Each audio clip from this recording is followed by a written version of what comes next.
So if you've been following me for a while and listening to this show or read my book or know anything about me, Tim Ferriss's saying, everything you want is on the other side of a difficult conversation is my motto. As you know, I've always been all things to all people, only all the time, because I could, and because I couldn't set boundaries and I couldn't have these difficult conversations. So writing the book Only Tens and creating the Mastering Overwhelm workshop, for me, I got a PhD in how to speak my mind, how to speak my truth. People know where they stand with me. I'm now really good at that. Nobody would ever know that I was a people pleaser. In fact, I piss people off way more than I make them happy a lot of the time. So when I got to actually have my next guest on the program, I jumped at the chance because some people like superhero movies, some people like to crochet. I like to research having tough conversations because, again, my greatest weakness now is my greatest strength. And if you want to get out of overwhelm, if you want to be a leader in an organization, you have to learn how to do this. So my guest, Kim Scott, is the author of Just Work: How to Root Out Bias, Prejudice, and Bullying to Build a Kick-Ass Culture of Inclusivity. That's her new book. That's incredible, and she's going to bring that in now. But what reason I asked her on is because of the book Radical Candor, which I know you've heard of. Be a kick-ass boss without losing your humanity. And she's the co-founder of Radical Candor, which, by the way, all those links are going to be in the show notes. There's all kinds of resources and great stuff for you to go deeper with Kim. She's a CEO. She was a CEO coach of Dropbox and Qualtrics. Yeah. Thank you so much. Twitter and other tech companies. She was on the faculty of Apple University. She led AdSense, YouTube, DoubleClick. She's probably rolling her eyes right now with all her accomplishments and other teams at Google. So she's been in the thick of it. The really fun thing was she started a diamond cutting factory in Moscow and now lives in her family with Silicon Valley. After all that, Kim, thank you for being on the show. Thank you so much. Really an honor to be here. So my big question is, I come to these radical candor and these honest conversations from being a people pleaser, from being a doormat. Were you a bull in a china closet, or were you a doormat? Which direction? Ruinous empathy was me, with maybe a little dose of manipulative insincerity. Look, I was raised as a female in the South, and definitely not brought up to be a bull in a china shop. And the thing I struggled with more than anything else when I first became a leader was saying what I really thought, knowing when I had to tell people no, knowing when I had to give people guidance that they weren't doing well enough. It came relatively naturally for me to praise people, but I had to make sure the praise felt sincere to them. Sure. So I'm curious. Your career was pretty stellar before you learned some of these tools. What was the shift that actually said, you know what, I really need to learn to have a little more empathy, to care a little more while I'm giving a little dose of honesty there? What was the pivot point? Yeah, I mean, I think for me, the empathy and caring was something I naturally did. What I struggled with was the challenging correctly. And I think that the real moment for me came when I had just started a software company, and I came into the office one day and I got the same article emailed to me from 10 different people. And they said, the article explained that most people would rather have a boss. Am I allowed to curse on your show? Please. Okay. I was just interviewed on another guy's podcast, a Christian guy. And I was like, can I curse on your podcast? He's like, if it's needed. Yeah. So the article said that people would rather have a boss who's a total asshole, but really competent, than one who's really nice, but incompetent. And I thought, are they sending me this because they think I'm a jerk or because they think I'm incompetent? And surely those are not my two choices. So I think that was the moment when I really started wrestling with this, because there must be a third way, right? There must be a way where you can both care and challenge at the same time. And around that same time, I had gotten a puppy, and I loved this puppy, and I loved her so much that I had never said a cross word to her. As a result, she was totally out of control. And I'm taking her for a walk one night, and she jumps in front of a speeding cab. I pulled her out of the way in the nick of time. And a man, a perfect stranger, was watching this, and he said, I can tell you really love that dog, but he said, you're going to kill that dog if you don't teach her to sit. And then he says, sit. And the dog sat. I had no idea she even knew what that meant. And I kind of looked up at him in amazement, and he said, it's not mean, it's clear. And then the light changed, and he walked off, leaving me with kind of a way out of that conundrum, that where I could continue to be kind, but really give people very direct feedback. Yeah, you learn with children and dogs, and it's really hard to bring it in. You know, grown men and women who have tons of responsibility and tons of accomplishment get all sheepish when it comes to actually speaking their, their truth, or the truth that needs to be said in order to help someone grow. Uh, Yeah. and so let's go to the basics of radical candor, because I love the stories that you tell about how you're being spoofed as radical candor is an excuse to be an asshole. Yes. That's Yeah. not it. No. That's just not it. So give me the basics of what radical candor is.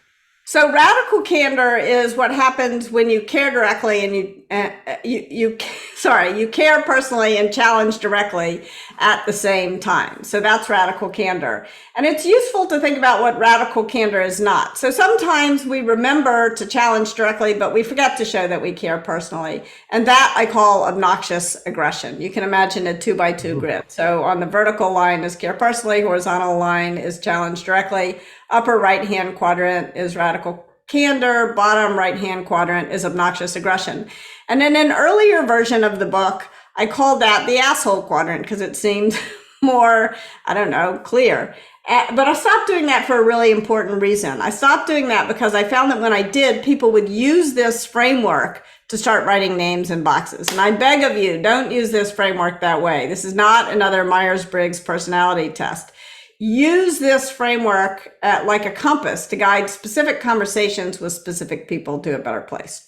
So that's 2 quadrants. Now, very often, I don't know about you, but when I find that I have fallen into the obnoxious aggression quadrant, which despite my intention to be kind, I do at least once For a me, day. it's politics. That's the Yeah. like my son jokes. He's like, Dad, you're such a Zen master. You're so grounded and centered, except around politics, and then you turn Yeah. into a Yeah. crazy person. Yeah. Yeah. And so part of what happens, I think, is very often when I find that I have acted like a jerk, it's not my instinct to go the right way on care personally, which is what I ought to do. Instead, I zoom the wrong way on challenge directly.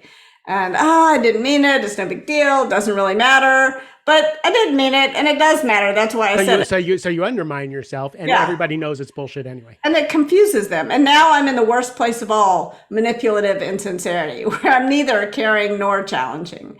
And that's where the drama comes in. Hmm.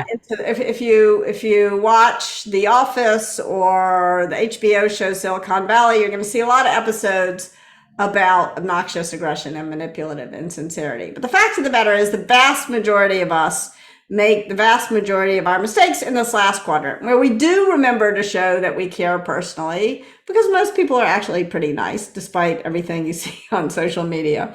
So we do remember to show that we care personally, but we're so concerned about not hurting someone's feelings that we fail to tell them something they'd be better off knowing in the long run. And that's the quadrant that I call ruinous empathy.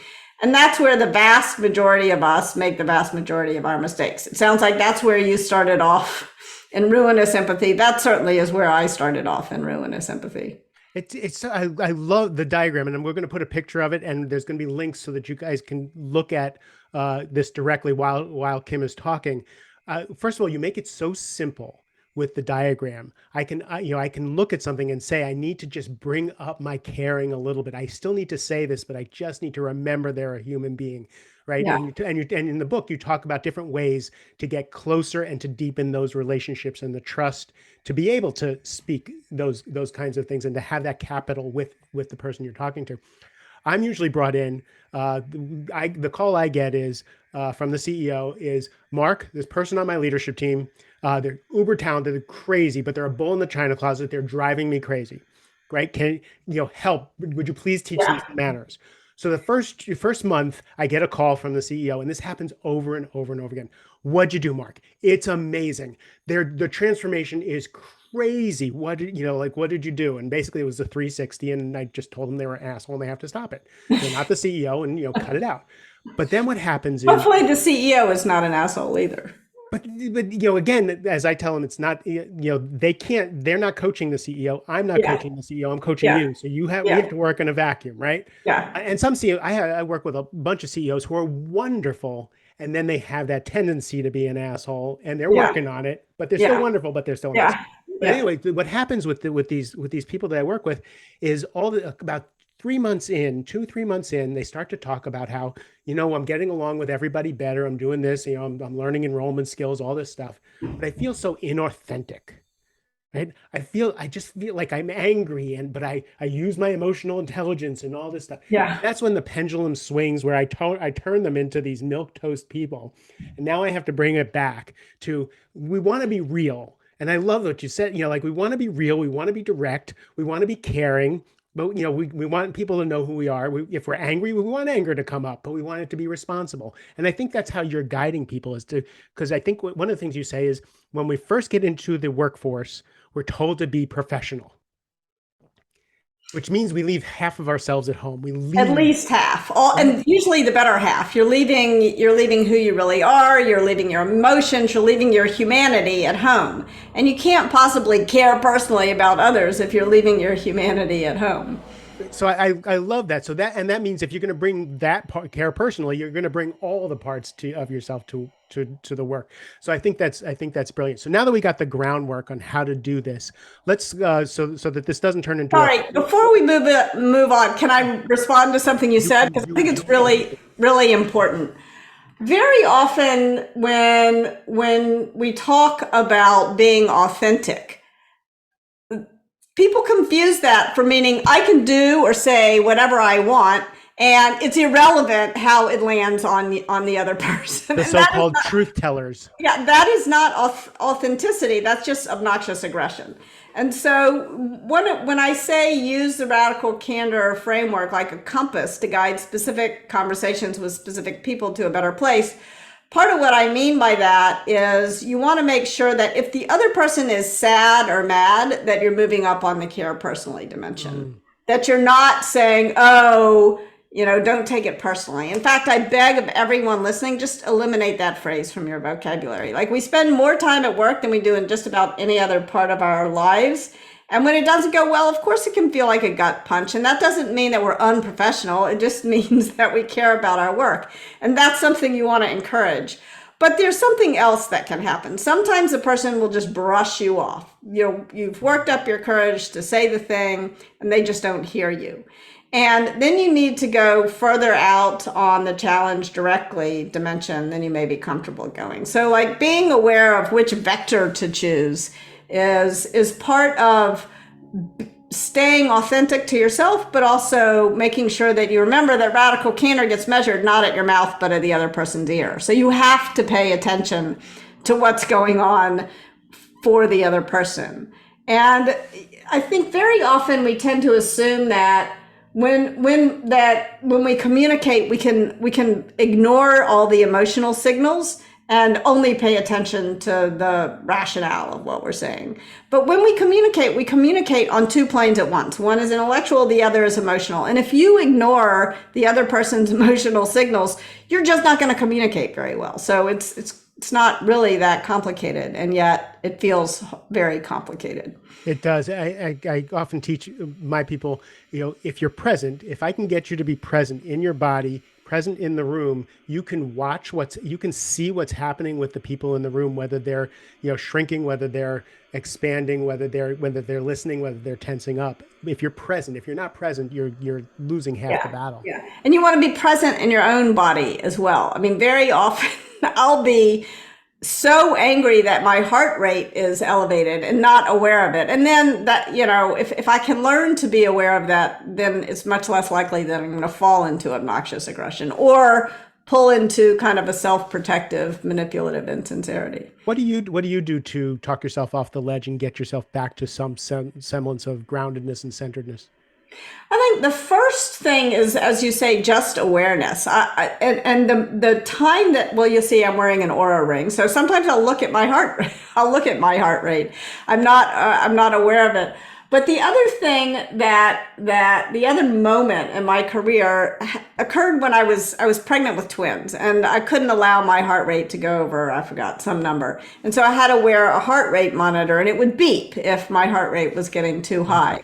And That's a uh, warning for everybody around you too. Yes, yeah, exactly. Watch out, she's getting mad. And I was one day sitting alone in my office and I got an email that made me mad. And I was starting to reply to it. I hadn't even stood up from my desk and the heart rate monitor went off. And I was like, wow, that was really very useful because I was about to write something not so great. So I think remembering sort of don't be what someone gave me some feedback also helps. Like that's part of the reason why feedback is helpful is because it makes you more aware. Someone once said to me, Kim, you're awfully fast to hit send. And someone else Oh, then said to me, if it feels too good to hit send, stop. Because sometimes you'll fire off a real I've never heard that. That's so yeah, good. it's really good. Like you'll type out a real zinger, and that's exactly the thing you shouldn't send. If it feels too good to hit send, stop.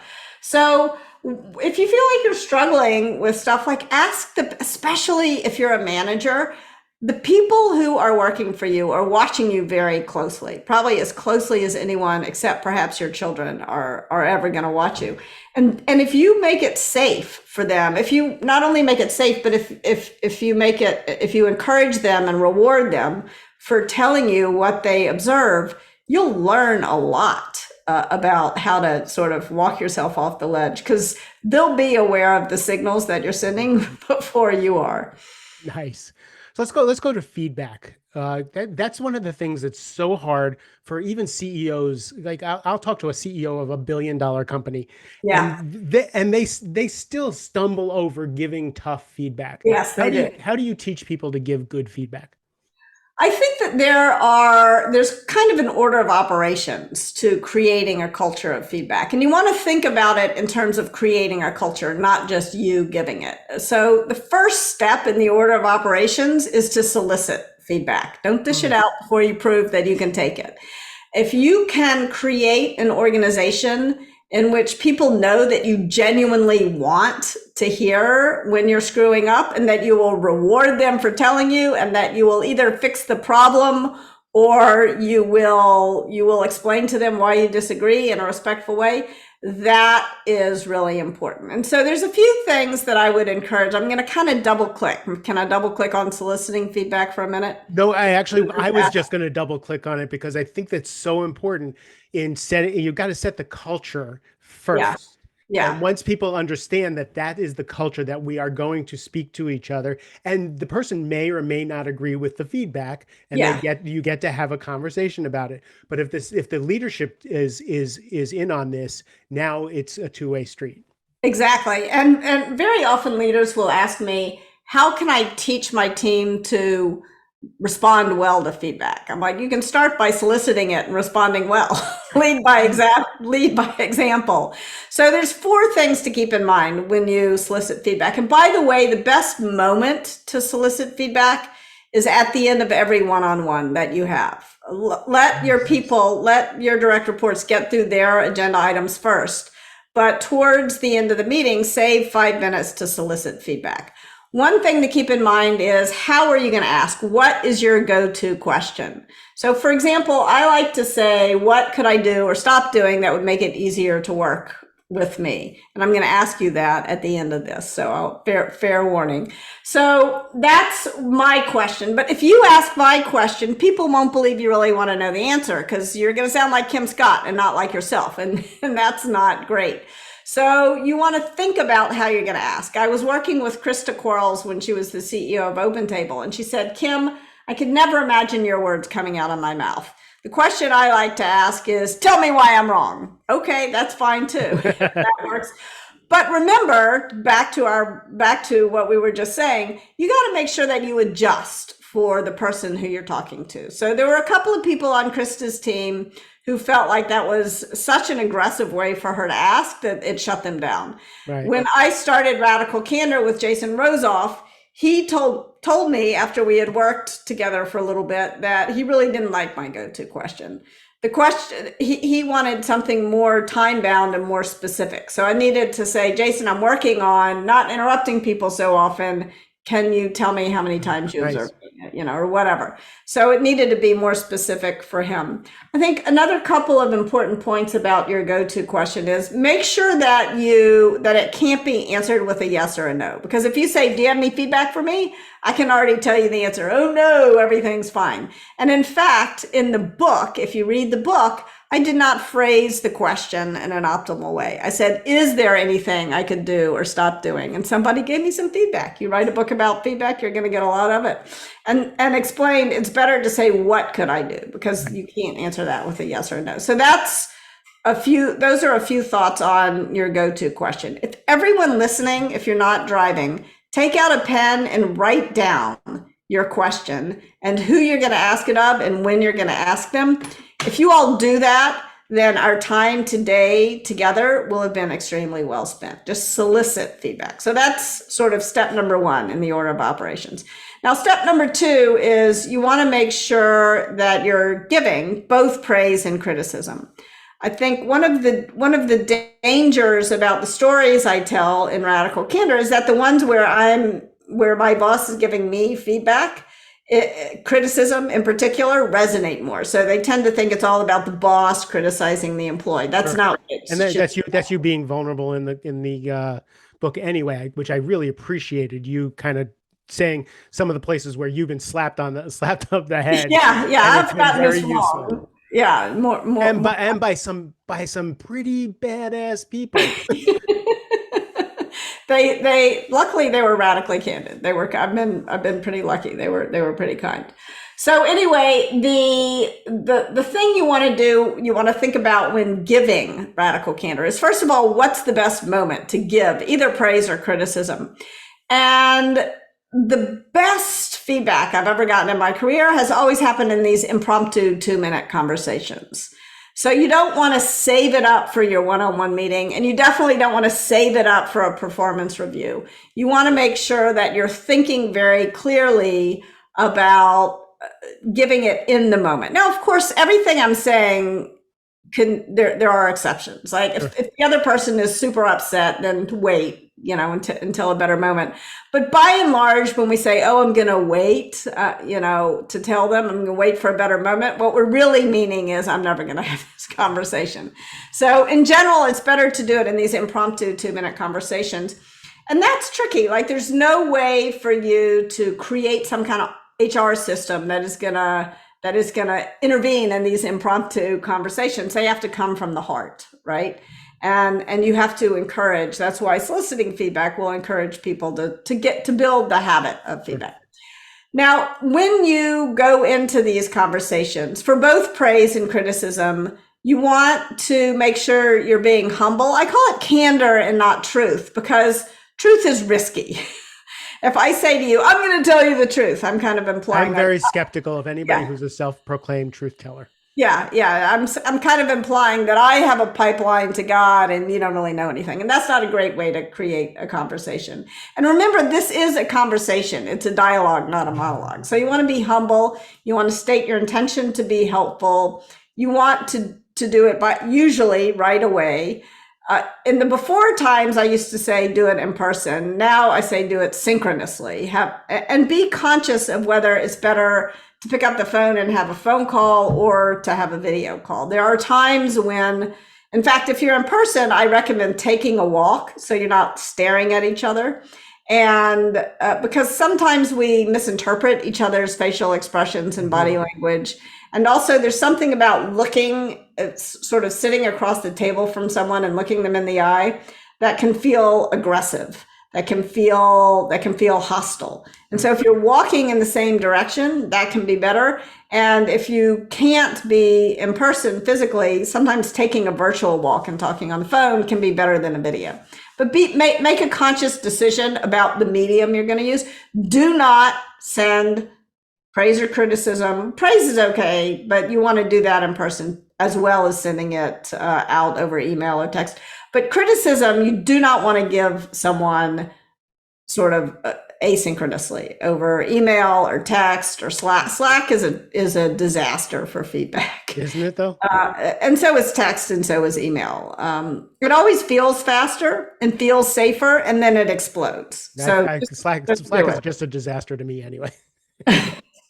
It's useful for some things, but not. I have ADD, so Yeah, I start to get lost in the teams and all that, and yeah, it's like, yeah. can someone just text me, please, when it's important? Yeah.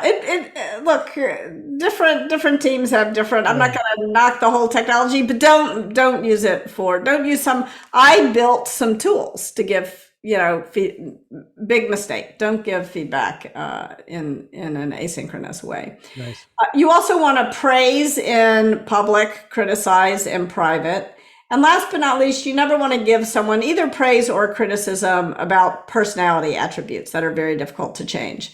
You want to sort of use context, observation, result, next steps to make sure that you're giving feedback that about things that people can change, people can take action on, people can fix. Nice.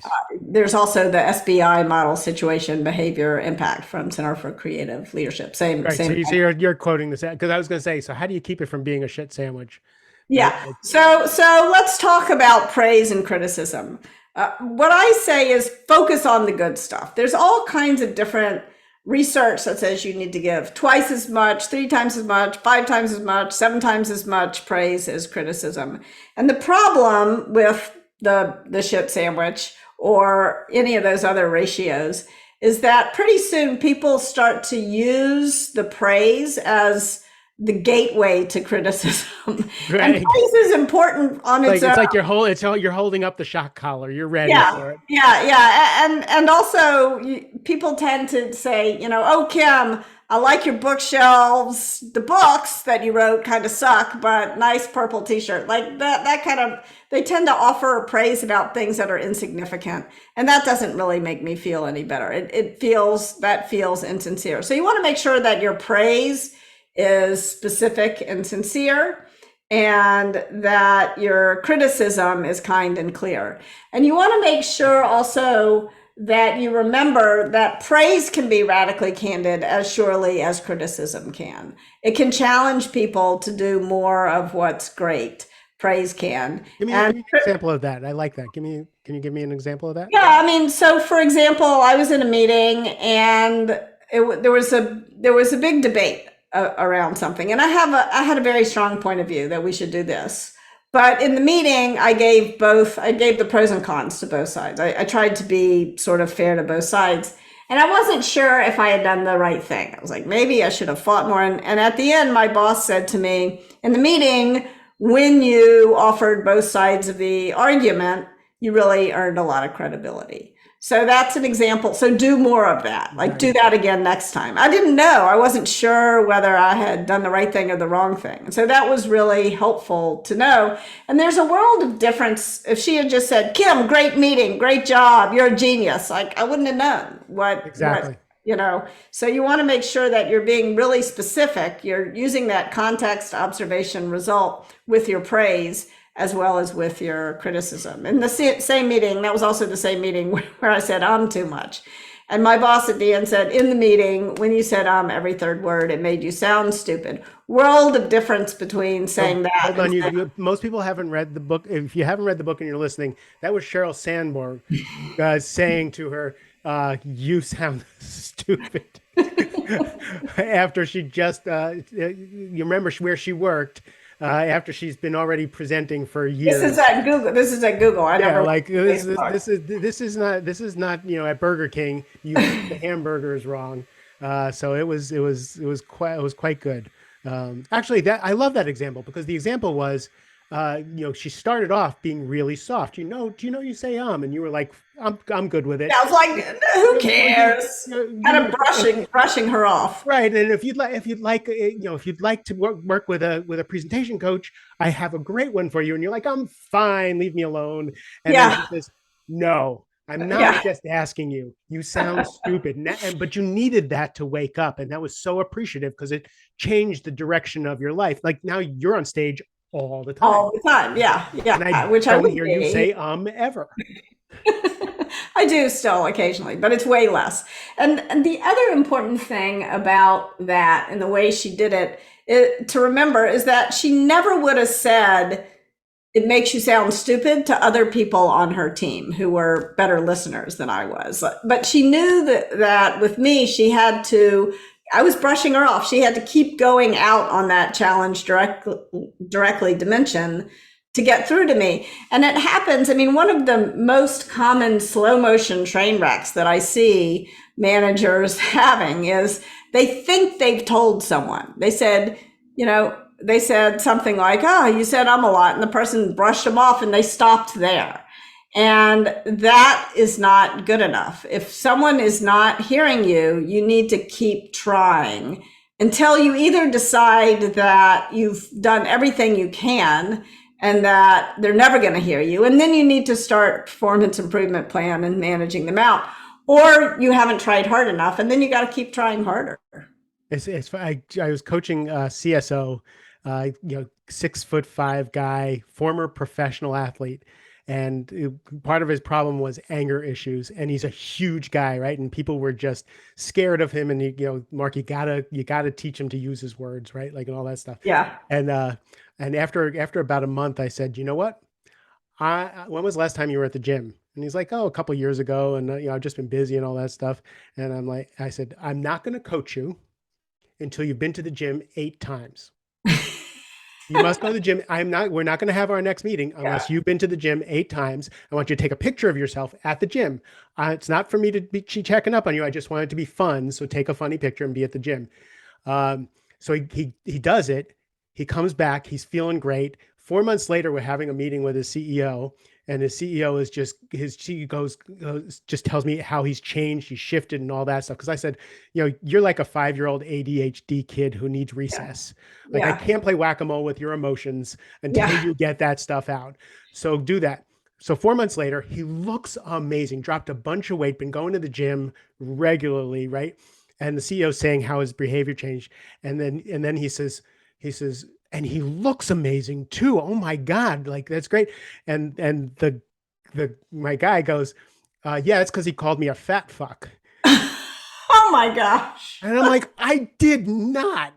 Like, I did not say that, but somehow I said it in a way that this guy heard it. This gruff guy heard it. Right. So sometimes you really do have to like break through if you're going to make a difference to someone. Yeah, yeah. And I think also it's really helpful to get people to figure out like what do they need to do to stay centered? Mm-hmm. What do they need to do so that their anger doesn't spill out and send them into the obnoxious? You call it your own personal your own personal recipe for staying centered. Yeah, like for me, I've got to take a walk, which I just took, which is why I'm a little sweaty. And I've got to sleep at least 8, ideally 9 hours a night. I need a lot of sleep. And I need to have a meal with someone I love. So ideally, yeah. If I do those three things, then no matter what's going on in my life, I can manage to mostly stay centered. Sometimes I need to add a second workout, a second walk if I'm really stressed. And it's interesting because the instinct is the opposite. When things are really going haywire, to sleep less, to exercise less, that's when you should double down on your recipe, actually, when you're really stressed or when your situation is really stressful.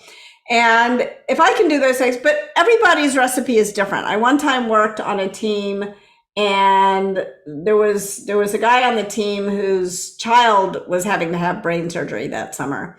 And he said, what I really need to do is to take a walk in daylight hours with my wife. And that doesn't sound like an extravagant request from one's personal life. But that team, we were working at a consulting firm and we were working 16 hours a day. So that seemed impossible. And we all promised that we were going to make it possible for him to do that every day.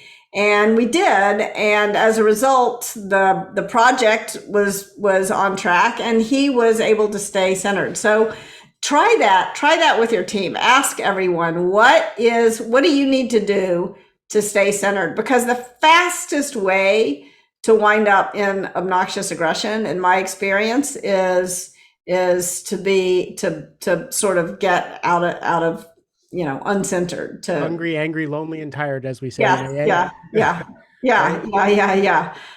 And I get angry if I don't exercise, and I get tired if I don't sleep. So, what do you need to do to not get hungry, angry, lonely, tired?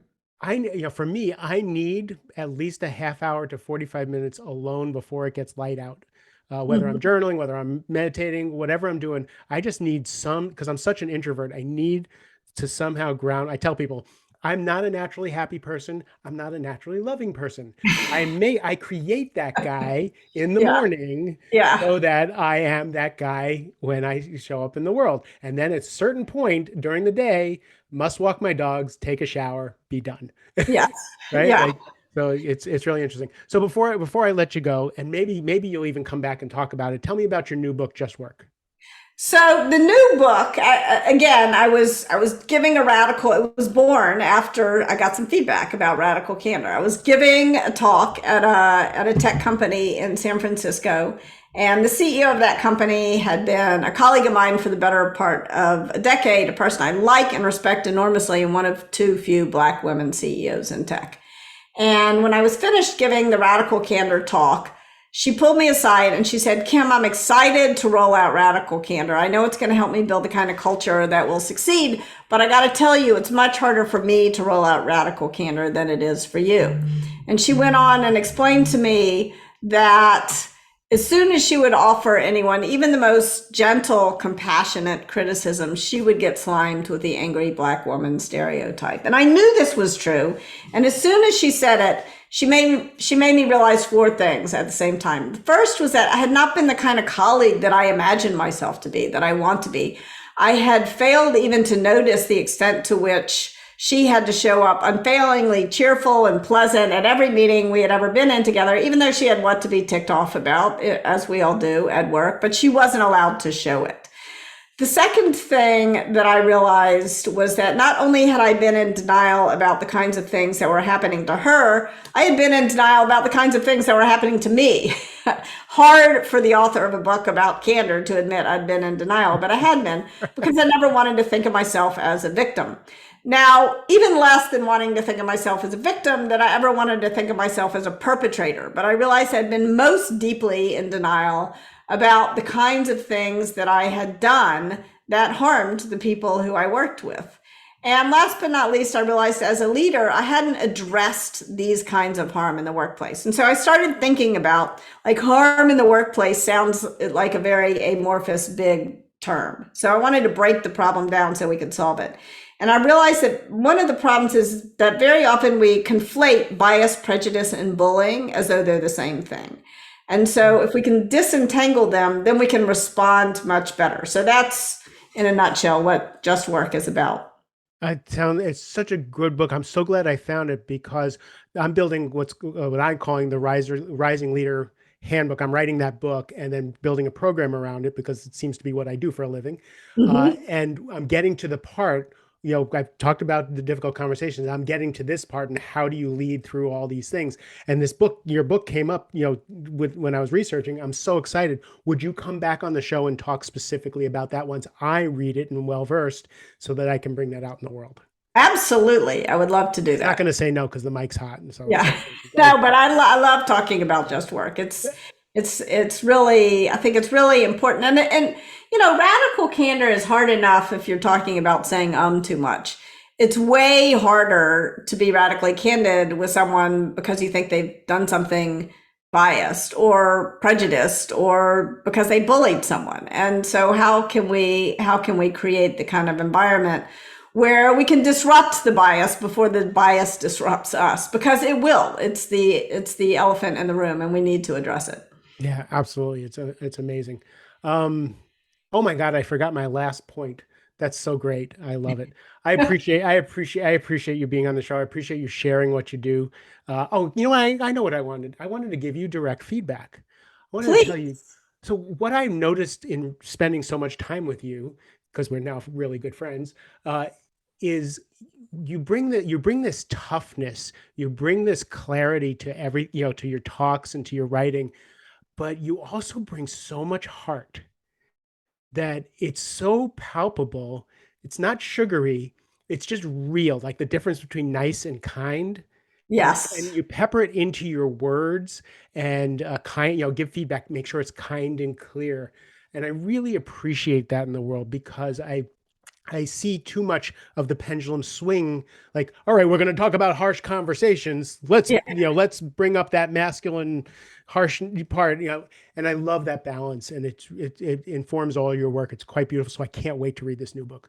Well, thank you. Thank you so much. And I hope you'll tell me what I could do to make it easier because it's easy. I make it seem easy. It's just this 2x2 and you just have to choose the right vector. It is really hard to be radically candid. Even though I wrote the book and I believe in it, it's hard. So I hope that you will let me know what I could do to help people understand more clearly what I mean that I don't mean. But I can tell you right now exactly That would be what it great. is. You know, one of the things that I find really useful is doing some personality testing. So I use the Enneagram. Hmm. Knowing what you, so the Enneagram comes up with what's your core motivations, what was instilled in you as a child Hmm. that, you know, so when you talk about, you know, what gets you grounded and centered, you know, for some people, I was talking to an Enneagram 9 who's the peacemaker, and Hmm. all hell was breaking loose at work. He just got back from Asia. All hell was breaking loose at home and all kinds of stuff. And he was handling all of it. Then his wife got mad at him. Yeah. Now, a peacemaker, an Enneagram 9, can't stand disharmony.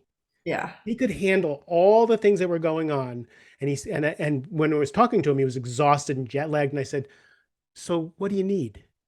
And I thought he was going to say, "I need to go to the gym. I need," and I just waited. And he said, "I need my wife to not be mad at me."